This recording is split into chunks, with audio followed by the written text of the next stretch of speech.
नमस्कार, आप देख रहे हैं दिल्ली तक। मैं हूं आपके साथ अनुराधा तंवर। दिल्ली के मुख्यमंत्री अरविंद केजरीवाल एक नए विवाद में फंस गए हैं। उन्होंने कल एक ट्वीट किया था जिसमें उन्होंने केंद्र सरकार से दो अपील की थी। केजरीवाल ने अपने ट्वीट में सिंगापुर स्ट्रेन का जिक्र करते हुए कहा कि बच्चों के लिए बेहद घातक है और इसलिए भारत को सिंगापुर के साथ अपनी हवाई सेवाएं तुरंत प्रभाव से रद्द कर देनी चाहिए। साथ ही साथ बच्चों की वैक्सीन के विकल्पों पर प्राथमिकता के साथ काम किया जाना चाहिए। केजरीवाल के इस ट्वीट के बाद विवाद खड़ा हो गया। सिंगापुर ने कड़ा ऐतराज जताते हुए भारतीय उच्चायुक्त को तलब किया और कहा कि भारतीय राजनेताओं को सच्चाई से बात करनी चाहिए, सच्चाई दिखानी चाहिए। सिंगापुर स्ट्रेन जैसा कुछ भी नहीं है।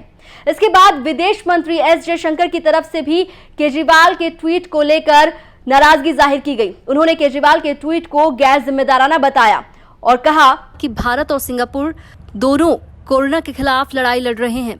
इस लड़ाई में सिंगापुर द्वारा भारत की जो मदद की गई है उसके लिए उनका धन्यवाद। मैं साफ कर देना चाहता हूं कि दिल्ली के मुख्यमंत्री का बयान भारत का नहीं है।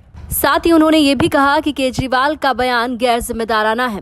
इससे भारत और सिंगापुर के मैत्रीपूर्ण रिश्तों को नुकसान हो सकता है। दिल्ली के मुख्यमंत्री के बयान को भारत सरकार की राय नहीं मानी जा सकती। विदेश मंत्री एस जयशंकर के बयान के बाद से इस मामले ने और तूल पकड़ ली। केजरीवाल के बचाव में उतरे दिल्ली के उप मुख्यमंत्री मनीष सिसोदिया। मनीष सिसोदिया ने प्रेस कॉन्फ्रेंस की और इस प्रेस कॉन्फ्रेंस में उन्होंने सीधे तौर पर केंद्र सरकार और बीजेपी पर निशाना साधते हुए कहा कि उन्हें अपने बच्चों की चिंता नहीं है, बल्कि सिंगापुर और विदेश में अपनी इमेज की ज्यादा चिंता है। कल अरविंद केजरीवाल जी ने दो बातें कही। एक तो सिंगापुर में जो स्ट्रेन है उसके बारे में बोला और दूसरा बच्चों के बारे में बोला।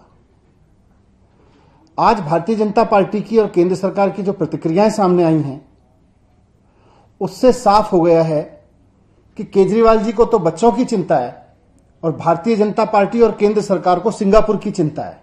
कहना है कि भारतीय जनता पार्टी और केंद्र सरकार को अपनी विदेश में इमेज मुबारक हो, आप इमेज की चिंता करिए विदेश में सिंगापुर में, हम अपने बच्चों की चिंता करेंगे और हम तो अपने बच्चों की चिंता करेंगे। उप मुख्यमंत्री मनीष सिसोदिया मुख्यमंत्री अरविंद केजरीवाल के बयान के बचाव में सामने आए तो दूसरी ओर से बीजेपी के राष्ट्रीय प्रवक्ता गौरव भाटिया ने भी पलटवार करते हुए आम आदमी पार्टी और दिल्ली सरकार पर घटिया राजनीति करने का आरोप लगा दिया। गौरव भाटिया ने कहा कि देश के अंदर झूठ और भ्रम फैलाने की होड़ चल रही है। अरविंद केजरीवाल जी, अभी आपके सरकार में deputy chief minister Manish Sisodia ji एक प्रेस वार्ता करके उठे ही थे। उनके शब्दों को जब सुना तो मेरी चिंता और बढ़ गई। भारतीय जनता पार्टी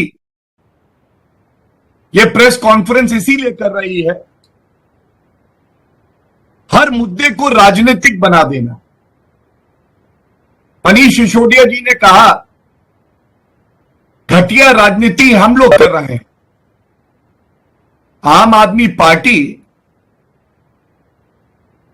घटिया राजनीति देश में कौन कर रहा है यह सबने देखा जब प्रधानमंत्री जी बैठक ले रहे थे और मुख्यमंत्री अरविंद केजरीवाल जी ने उसका सीधा प्रसारण कर दिया बिना अनुमति के, फिर माफी मांगी। मनीष सिसोदिया जी, आपने यह भी कहा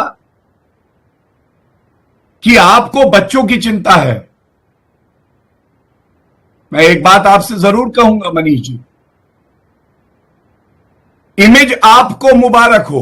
आप AAP, आप 1000 करोड़ के इश्तिहार दिए आपने। हर नागरिक की जान की अगर किसी को चिंता है तो वो केंद्र की सरकार है। सीएम अरविंद केजरीवाल के ट्वीट के बाद से शुरू हुआ यह विवाद थमने का नाम नहीं ले रहा है। लगातार इस मामले को लेकर सियासी बयान सामने आ रहे हैं। केंद्र सरकार की ओर से दिल्ली सरकार पर घटिया राजनीति करने का आरोप लगाया जा रहा है तो वहीं पलटवार करती हुई दिल्ली सरकार भी केंद्र सरकार पर अपनी इमेज सिंगापुर में बचाने का आरोप लगा रही है।